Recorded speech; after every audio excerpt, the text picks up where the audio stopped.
હરે કૃષ્ણ મંદિર ભાડજ દ્વારા પરિવર્તન મેગા યુવા મહોત્સવ હેઠળ ગુજરાતના યુવાનોને ડ્રગમુક્ત કરવા અભિયાન વિશ્વ ગુરુ શ્રીલ પ્રભુપાદ મહારાજજીના શુભાશીષથી હરેકૃષ્ણ મંદિર ભાડજ દ્વારા 22 ફેબ્રુઆરી 2025ના રોજ અમદાવાદના હરેકૃષ્ણ મંદિર ખાતે મેગા યુવા મહોત્સવ પરિવર્તનનું આયોજન કરવામાં આવ્યું છે।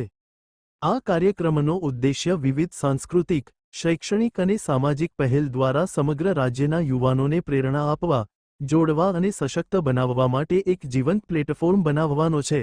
આ કાર્યક્રમમાં રાજ્ય અને તેની બહારના 1000મી વધુ યુવાનો ઉત્સાહપૂર્વક જોડાશે એવો એક અંદાજ છે। મંદિરની વેબસાઇટ www.harekrishnmandir.org ઉપર પરિવર્તન મેગા યુવા મહોત્સવની માહિતી મળી રહેશે। પરિવર્તન મેગા યુવા મહોત્સવ કાર્યક્રમની વિગતો આપતા હરેકૃષ્ણ મંદિર ભાડજ યુવા સંગઠનના હેડ શ્રી રાસપ્રાયણ પ્રભુએ જણાવ્યું હતું કે વર્તમાન સમયમાં યુવાઓ આત્મહત્યા, મોબાઈલ એડિક્શન, વિવિધ વ્યસનો, માનસિક તણાવ, સામાજિક સંવેદોમાં આવતી સમસ્યાઓ, સાયબર સિક્યુરિટી ચેલેન્જ જેવા વિવિધ પ્રશ્નોથી ઘેરાયેલા રહે છે। યુવાઓને સતાવતી વિવિધ સમસ્યાઓમાંથી બહાર લાવવા હરેકૃષ્ણ મંદિર ભાડજ દ્વારા મેગા યુવા મહોત્સવ પરિવર્તનનું આયોજન કરવામાં આવ્યું છે।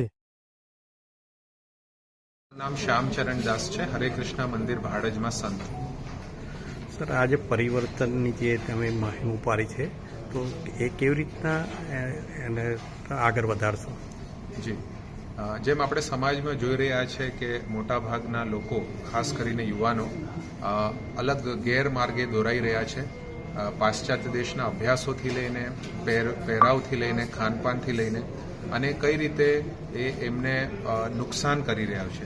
તો પરિવર્તન આ હરેકૃષ્ણ મંદિરની એક પહેલ છે કે અમે પ્રયાસ કરીએ છીએ કે આ ગેરમાર્ગે દોરાયેલા યુવાનોને એક માર્ગદર્શન મળે અને એમને એક પ્રેરણા મળે કે એમનું જીવન કેટલું અતિમૂલ્ય છે। અને આપણા શાસ્ત્રીય જે પુસ્તકો છે, ભગવદ્ ગીતા, શ્રીમદ ભાગવતમ, જેમાં સનાતન ધર્મનો પરિચય આપ્યો છે, એના આધાર પર એ લોકો એમના જીવનને ચલાવવા માટેનો માર્ગદર્શન લે, પ્રેરણા લે અને ખરેખર એમનું જીવન સુખદમય બનાવી શકે। અમે 2 થી 3 હજાર લોકોની અપેક્ષા રાખી રહ્યા છે અને ગુજરાતભરના યુવાનોને આમંત્રણ છે અને અમે એક્સપેક્ટ કરીએ છીએ કે વધુને વધુ માત્રામાં યુવાનો જોડાય અને આ કાર્યક્રમનો લાભ લે।